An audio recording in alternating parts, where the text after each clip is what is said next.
as Fred said, I'm supposed to be pulling everything together, and this is really is my second day on the job in my new role, which frankly is great because I really now have a chance to get back into forests and forestry, which I've not had the pleasure of being very active in the last 7 years. Because as most of you know, the Forest Service is not under the Research, Education, Economics Undersecretary. They're under Natural Resources and Environment. So we tried to keep the connections going, but I was actually stepping out of that role. So really getting my head around everything that's been presented here. For one thing, I think it was a wonderful inaugural event. And in fact, I'm going to just take a moment and ask everybody to applaud the entire production because I thought it was spectacular.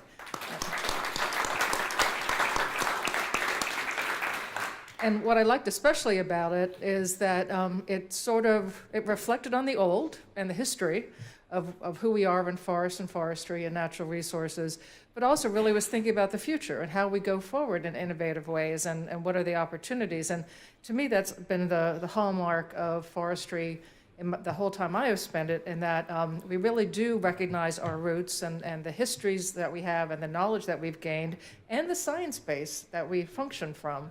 But we're always looking for the next thing and how we can maximize and optimize our use of forests. The other thing that I was thinking about as I was listening to the last panel, I don't know how many of you came to the Folklife Festival when the Forest Service celebrated its 100th anniversary on the Mall. And one of the things that was there was a house from the Forest Products Lab. And it showed all sorts of different aspects of how wood construction and what could do, including thermal properties and insulation. And I realized that we were asking the wrong question from people we were there, because we were asking about, what did you know about Forest Service and research? What we should have asked them is, now, what have you learned about wood and wood properties as you've left this house? Because so many people from the DC area really were not thinking about wood in that way.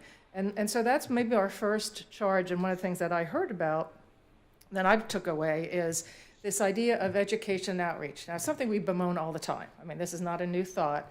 How do we inform people about the value of this product that we live with day in and day out and the beauty of it?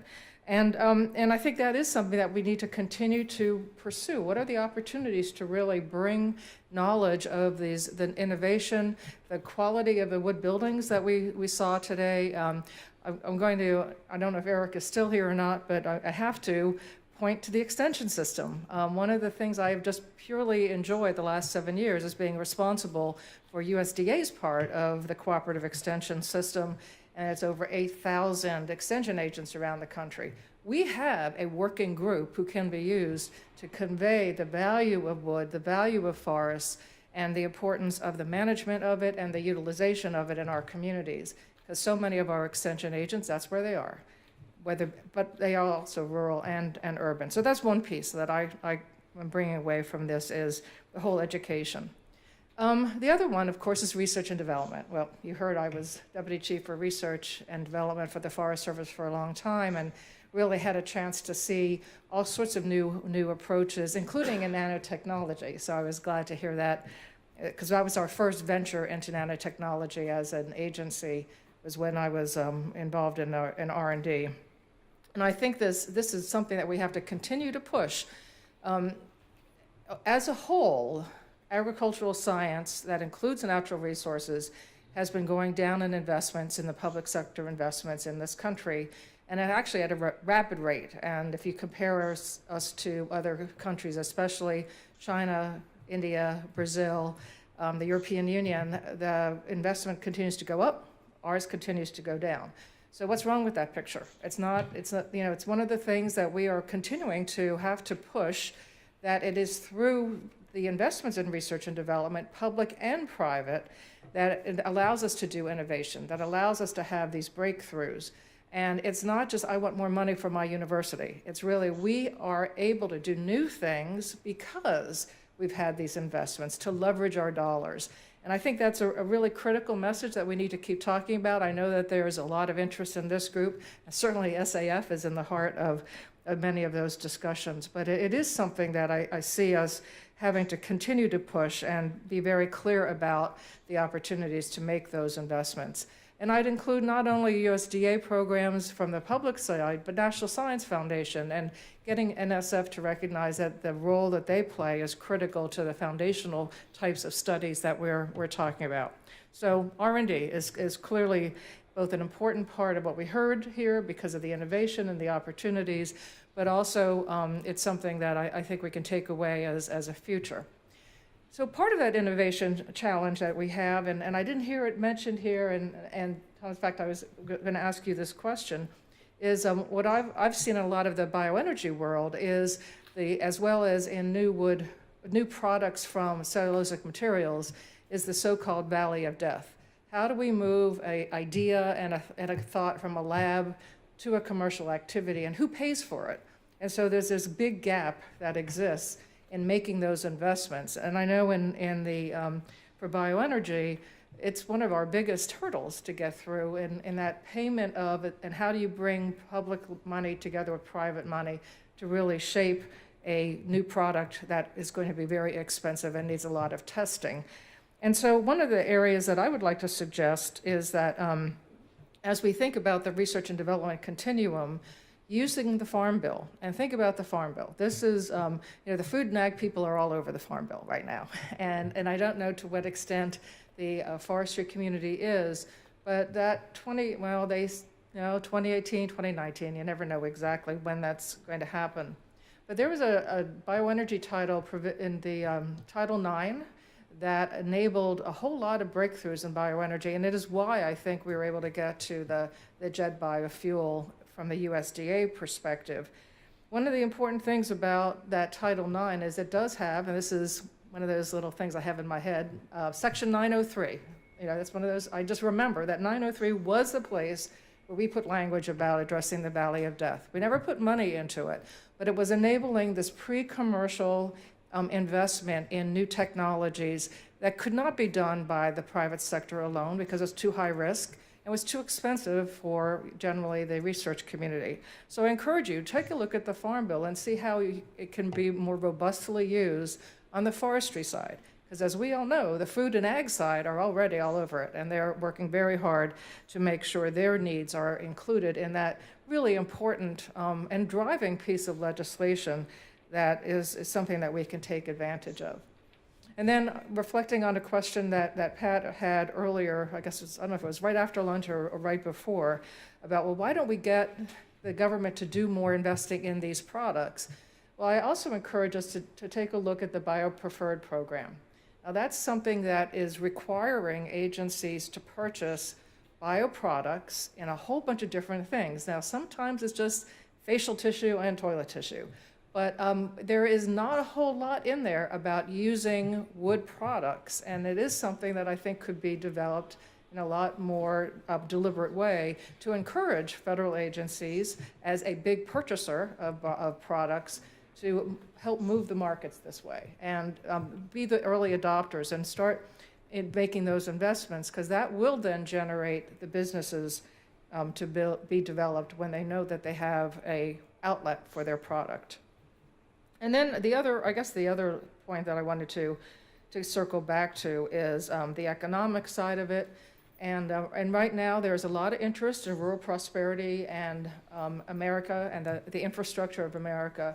And I think part of the messaging that we have to be conveying is that this area of forestry and wood products is part of the fabric of rural prosperity. It is a way that you can be an economic generator for small communities, that you can build a particular product line and have it grown and produced in a smaller community, as long as you have the infrastructure and the broadband, the IT systems that allow you to do that.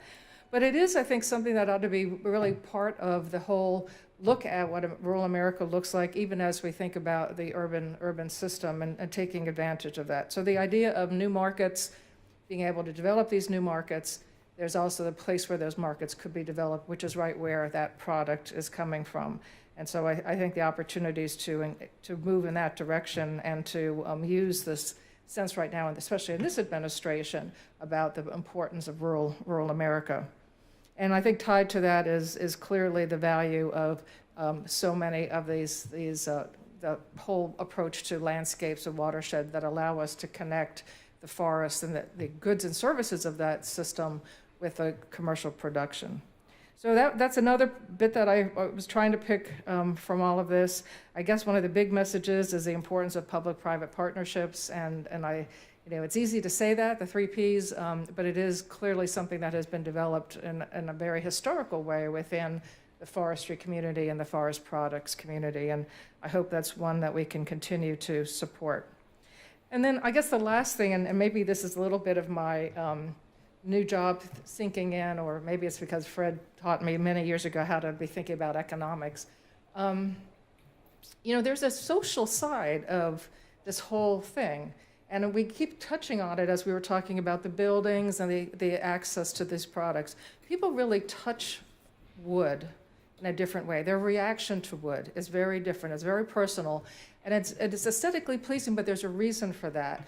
How do we capture that kind of an emotional response so that people want to be in places like that? And I think I don't think it was intuitive. I think you very deliberately built on the psyche of the folks in Oregon to be able to develop that connection. But it is something that we intuitively know, but this is where we need some more science. Why do people react that way? What is it that we can be doing from a behavioral insights, behavioral economics perspective to really connect people to what they want, why they want it, but also how do we use particular their own personal reaction to promote the very things that we want to have accomplished. And I think that is a really rich area for additional research. It's something that I think we've talked about at USDA quite a bit in recent years only, but this whole idea of nudge and moving people in the direction that enables them to see the values of and us taking advantage of the values that they see. So I'd encourage us as we think about the research and development side that we also think more deliberately about the social behavioral side, even as we always do talk about the economics. So that's my takeaway, I think, from all of this. It clearly was a really great way to pull all the different pieces together, and I think the speakers and the panelists and the ideas that were put in front of all of you here for this inaugural program, I think were pretty spectacular. I understand it's being recorded, so hopefully we'll be able to go home and tell our friends to watch the video so that they can get a little bit better understanding of some of these issues. And I guess the last thing I would leave with is that we do have a lot of opportunity here. There's a lot of great ideas. There's a lot of energy in the room, but also I think there's a lot of energy in Congress, clearly, to do something new and different and to really continue to promote innovation in the forestry sector. So glad to be part of you guys again and to be hopefully working with some of you into the future. And thanks very much for giving me the opportunity to get on my bully pulpit here. Right. So thanks.